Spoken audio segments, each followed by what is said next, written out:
ఇప్పుడు హుక్కా బార్ లీగలా కాదా? మేడం, ఇప్పుడు హుక్కా బార్ అనేది ఏంటంటే ఇంట్లో మీరు హుక్కా ఎక్విప్మెంట్ అయితే కామన్గా అన్ని చోట్ల అమ్మేస్తున్నారు. అది తీసుకొచ్చుకొని ఇంట్లో పెట్టుకొని మీరు అదేదో జెప్టో అన్న వెబ్సైట్స్ ఉన్నాయి, అక్కడ నుంచి తెప్పించుకుంటారు ఆ హుక్కా ఫ్లేవర్డ్ హుక్కా అంటారు. అవి మీరు ఇంట్లో స్మోక్ చేస్తే ప్రాబ్లం లేదు.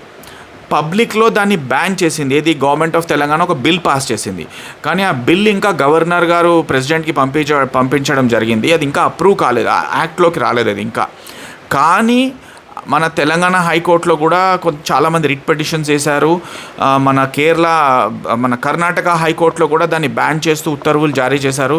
ఇప్పుడు రీసెంట్గా మొన్ననో బాంబే హైకోర్టులో కూడా ఎవరో పోలీస్ వాళ్ళు ఇంటర్ఫియర్ అవుతున్నారు హుక్కా పార్లర్లో, అంటే వాళ్ళు ఇంటర్ఫియర్ కావద్దు అని ఇవ్వడం జరిగింది. మన తెలంగాణ హైకోర్టులో ఏంటంటే జడ్జి గారు కూడా చాలా ప్రొయాక్టివ్గా ఉంటారు. ఇదివరకు జడ్జెస్ కొంతమంది అలౌ చేశారు, దాన్ని ఇంటర్ఫియర్ అవ్వద్దని చెప్పారు. కొన్ని పార్లర్స్ నడుస్తున్నాయి.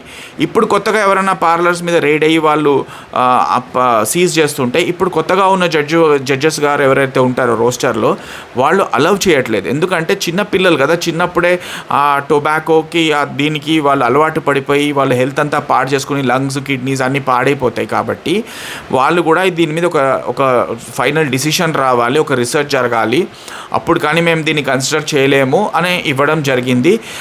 As of now hookahs are not allowed either by the state police or even by the high courts. As of now order దొరకడం కష్టం హైకోర్ట్స్ నుంచి కూడా.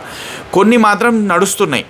కానీ that is not right to equality. అంటే ఏంటంటే ఆర్టికల్ 14లో కొంతమందికి ఒకటికి మనకొకటి లా ఉండకూడదు, అందరికీ ఒకటే ఉండాలి. ఉంటే అయితే ఫుల్లీ బ్యాన్ ఉండాలి, లేకపోతే ఫుల్లీ ఆపరేషనల్ ఉండాలి.